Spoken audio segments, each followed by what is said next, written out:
दोस्तों, मेरी दीदी की डिलीवरी के वक्त जब मैं अपने जीजू के घर गई, उसके बाद तो मेरे जीजू ने मुझे इतनी बार किया कि मैं क्या ही बताऊं। कभी घोड़ी बनाकर तो कभी बाथरूम में खड़े खड़े ही चलो। सब शुरू से शुरू करती हूँ और आप लोगों को पूरी कहानी बताती हूँ। पर हाँ, आप लोगों को मैं बता दूं कि ये कहानी पूरी जरूर देखना, तभी आपको मजा आएगा। तो चलो शुरू करती हूँ। नमस्कार दोस्तों, मैं आपकी दोस्त पूजा। मेरी लंबाई लगभग 5 फुट 2 इंच है। मैं 21 साल की उभरती जवानी की लड़की हूँ। मेरे चश्मे और ब्रा का नंबर हमेशा बढ़ता ही जाता है और मेरी ब्रा का नंबर भी बढ़ता जा रहा है। मेरा रंग दूध की तरह गोरा है। दोस्तों, यह साली जीजा कहानी उस समय की है जब मेरी दीदी गर्भवती थी और उनको बच्चा होने वाला था। उस समय जीजू ने दीदी से कहा कि कुछ दिन के लिए पूजा को बुला लो तो कुछ मदद मिल जाएगी, और वैसे भी तुमको अब घर का काम करने के लिए डॉक्टर ने मना कर दिया है। इस पर दीदी ने अगले दिन मम्मी को फोन किया और मुझे कुछ दिन के लिए भेजने को बोल दिया। फिर भैया मुझे लेकर दीदी के घर छोड़ने आ गए। उस दिन जब मैं घर पहुंची तो शाम को जीजू ऑफिस से घर आए और मुझे देखते ही बोले, आ गई साली साहिबा, कैसी हो पूजा? मैंने नमस्ते की और कहा, मैं ठीक हूँ जीजू, आप बताइए। फिर हम सब लोग बैठकर बहुत सारे बातें करने लगे। तब सर्दियों के दिन थे और ठंड बहुत ज्यादा थी। रात को सोने की तैयारी होने लगी। एक कमरे में दीदी, जीजू और मैं सोई और दूसरे कमरे में भैया सो गए। अगले दिन भैया दीदी से मिलकर चले गए और मैं दीदी के घर ही रुक गई। अब मैं घर के काम करती। जीजू सुबह ऑफिस चले जाते थे और शाम को आते थे। अब जीजू मुझसे बहुत बातें करने लगे थे और मुझे छेड़ते भी रहते थे। और दीदी की ऐसी हालत हो गई तो जीजू बोले, साली जी, तुम कहो तो तुम्हें भी ऐसा कर दें। ये बोलकर जीजू हंसते हुए अपने के तलवार को खुजलाने लगे। मुझे बहुत शर्म आई। जब मैं किचन में काम करती तो जीजू आकर पीछे से पकड़ लेते और किस करने लगते। कई बार तो मेरे सलवार के अंदर हाथ डालकर सहलाते थे। मैं उनसे कहती, हट जाओ, दीदी आ जाएंगी। तो वे कहते, नहीं आएगी, बस तुम काम करती रहो। दोस्तों, दीदी के घर के नीचे दीदी की सास और दीदी के देवर रहते थे। दीदी की सास अधिकतर नीचे ही रहती थी क्योंकि उनके घुटनों में दर्द रहता था, इसलिए वे ऊपर नहीं आती थीं। लेकिन अगर मैं सामने पड़ जाती या आसपास कोई नहीं होता तब दीदी के देवर मुझसे बात करने की कोशिश करते थे। दीदी के घर में किराए पर कमरा लेकर रहने वाले लड़के, आस पड़ोस के लड़के और रिश्तेदारी के बहुत से लड़के मुझे करने की जुगाड़ में रहते थे। पर मैं किसी को ज्यादा भाव नहीं देती थी और दीदी को भी ये सब पसंद नहीं था।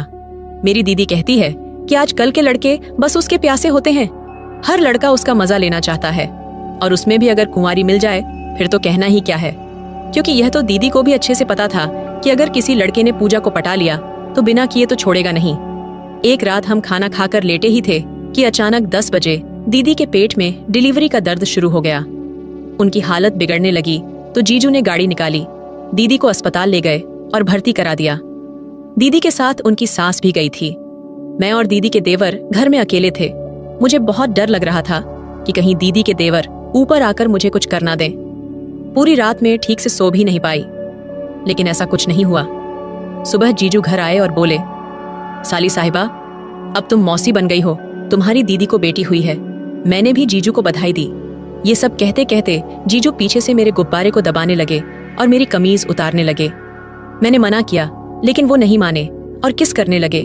फिर उन्होंने मेरी कमीज निकाल दी और मेरे ऊपर से दबाने लगे। मैं कसमसाने लगी। मैं छोड़ने के लिए बोली तो जीजू कहने लगे, साली साहिबा, मेरा लेने का बहुत मन कर रहा है। पिछले 8 महीने से मुझे नहीं मिली है। तुम्हारी दीदी ने हाथ भी लगाने नहीं दिया था, इसलिए अब मना मत करो। मैंने कहा, जीजू नहीं, प्लीज छोड़ो, दीदी को पता चल जाएगा। इतना कहकर मैंने अपने आप को छुड़ाया और बाथरूम में नहाने के लिए भाग गई। तभी जीजू आए और बाथरूम का दरवाजा खोलने के लिए कहने लगे, लेकिन मैंने नहीं खोला।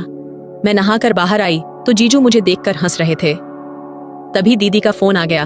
वे कहने लगी कि नर्स ने बाजार से कुछ दवाइयां लाने के लिए बोला है। जीजू बोले, पूजा, जल्दी से खाना बना दो, तुम्हारी दीदी के लिए खाना भी लेकर जाना है।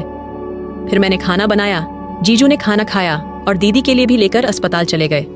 फिर मैं सो गई। शाम को जीजू अस्पताल से घर आए और बताया कि अभी नर्स ने 2-3 दिन तुम्हारी दीदी को भर्ती रहने के लिए कहा है क्योंकि उनको बहुत ज्यादा कमजोरी और दर्द है, इसीलिए अभी अस्पताल से उनकी छुट्टी नहीं कर सकते हैं। जीजू कहने लगे, साली जी, चाय बना लो।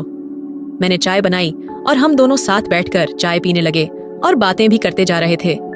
बातों बातों में जीजू ने मुझे बताया कि कल तुम्हारी दीदी की शादी को 3 साल हो जाएगा।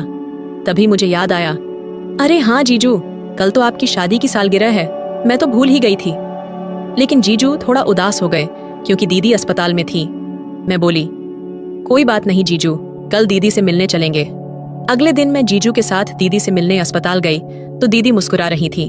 तभी मुझे याद आया, अरे हाँ जीजू, कल तो आपकी शादी की सालगिरह है, मैं तो भूल ही गई थी। लेकिन जीजू थोड़ा उदास हो गए क्योंकि दीदी अस्पताल में थी।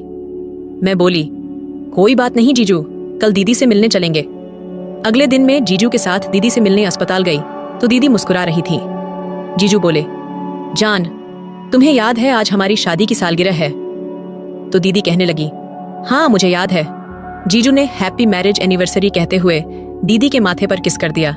जीजू कहने लगे, जान, अगर तुम घर पर होती तो पार्टी करते और खूब एंजॉय करते। तो दीदी मजाक में बोली, मैं घर पर नहीं हूं तो क्या हुआ, आधी घरवाली तो है ना, घर पर है ना। कोई बात नहीं, जब मैं घर आ जाऊंगी तब हम बाद में कर लेंगे। जीजू अपने बेटी को गोदी में उठाकर खिलाने लगे और बोले, देखो पूजा, तुम्हारी दीदी ने शादी की सालगिरह पर मुझे कितना बड़ा गिफ्ट दिया है। साली जी, आज तुम क्या गिफ्ट दोगी मुझे? ये सुनते ही जीजू मेरी तरफ देखकर हंसने लगे। मैं तभी जीजू के इरादे समझ गई थी। उनका इशारा मेरी लेने के लिए था। वे मुझे करना चाहते थे। शाम को मैं और जीजू घर आ गए। मैं रसोई में गई काम करने तो जीजू ने पीछे से आकर पकड़ लिया और गर्दन पर किस करने लगे। मैंने जीजू को हटाया तो जीजू बोले, नहीं पूजा, आज मत रोको। इतना कहकर उन्होंने मुझे पलटा और गले से लगाकर कस के चिपका लिया और हम दोनों 1 मिनट तक ऐसे ही एक दूसरे से चिपके खड़े रहे। फिर जीजू ने अपने होंठ मेरे होठों पर रख दिए और चूसने लगे। करीब 5 मिनट बाद वे अलग हुए। मेरी आंखों में देखते हुए जीजू बोले, जान, आज मेरी शादी की 3री सालगिरह है। तुम्हारी दीदी नहीं है तो क्या हुआ, तुम तो हो। मैं तुम्हारे साथ इसे यादगार बनाना चाहता हूँ। चलो अब तैयार हो जाओ। मैंने शर्मा कर सिर नीचे कर लिया। जीजू बोले, पूजा जल्दी से खाना बना लो, मैं तुम्हारी दीदी को दे आऊं। मैंने जल्दी से खाना बनाया। हम दोनों ने साथ बैठकर खाया और पैक करके जीजू को दे दिया। वे अस्पताल में दीदी को देने चले गए। दीदी के लिए खाना घर से ही जाता था। जब जीजू वापस आए तो उनके साथ एक आदमी आया था। जीजू उसको कमरा सजाने के लिए साथ लेकर आए थे। वह हमारे लिए कमरा सजाने लगा। उस रात घर पर कोई नहीं था। दीदी की सास और दीदी के देवर अस्पताल में दीदी के पास रुके हुए थे। जीजू बोले, जान, अब तुम भी तैयार हो जाओ। उन्होंने मुझे दीदी की शादी का लन्हगा और गहने सब दे दिए थे। मैं थोड़ी देर में तैयार हो गई। वह आदमी भी कमरा सजाकर जा चुका था तो जीजू मुझे गोदी में ले गए, उठाकर कमरे में और बिस्तर पर बैठा दिया। पूरे कमरे में गुलाब के फूलों की खुशबू आ रही थी। दोस्तों, कसम से मैं किसी दुल्हन से कम नहीं लग रही थी। मुझे ऐसा लग रहा था कि जैसे आज मेरी ही सुहागरात है। मुझे बैठाकर जीजू खुद भी तैयार होने चले गए। 10 मिनट बाद जीजू आए। उन्होंने कुर्ता पायजामा पहन रखा था। वे बिल्कुल दूल्हा लग रहे थे। अब जीजू मेरे पास आए और मेरा घूंघट उठा कर मेरी आंखों में आंखें डालकर देखने लगे। मैं शर्माने लगी और जीजू से कसकर लिपटी रही। कुछ देर बाद वे अलग हुए और मुझे घुमाकर पीछे से मेरी पीठ, कान, गर्दन, कान की लौ पर किस करने लगे। मेरे ब्लाउज की डोरी खींचने लगे। जीजू एक एक करके मेरे गहने उतारने लगे और किस करते जाते। मैं तो उत्तेजित होती जा रही थी। मुझे कुछ कुछ होने लगा था। उसके बाद तो दोस्तों, मेरे जीजू ने मेरे साथ वो सब किया जो एक पति पत्नी करते हैं। मुझे तो ऐसा लग रहा था जैसे कि मेरी ही सुहागरात है आज। उस रात हमने 4 बार किया। फिर जब दीदी घर आ गई तो जीजू मुझे ऊपर वाले कमरे में ले जाकर मेरी करते जब दीदी सो जाती थी। दोस्तों, मैं वहां 1 महीने रही और 1 महीने में मेरी पता नहीं कितनी बार जमकर हुई। फिर मम्मी ने दीदी को फोन करके बोला कि अब पूजा को घर भेज दो। एक दिन दीदी कहने लगी, सुनो जी, पूजा इतने दिनों से यहाँ रुकी है, पूजा को शॉपिंग तो करा दो। तो जीजू मुझे बाजार ले गए और अच्छा सा सूट कुर्ती जीजू ने मुझे दिलवाई। घर आकर मैंने सूट कुर्ती दीदी को दिखाया जो कि उन्हें भी अच्छा लगा। दोस्तों, अब मैं अपने जीजा से मजा लेकर मैं अपने घर आ गई। जब जीजू फोन पर बात करते हैं तो बोलते हैं, साली जी यहाँ कब आ रही हो, यहाँ आ जाओ, फिर तुम्हारी ढंग से कसरत करूंगा। इसके बाद और भी मौकों पर मेरी हुई जिसकी कहानी मैं बाद में लिखूंगी। दोस्तों, इसका अगला पार्ट चाहिए तो पार्ट 2 लिखकर चैनल को सब्सक्राइब कर लो।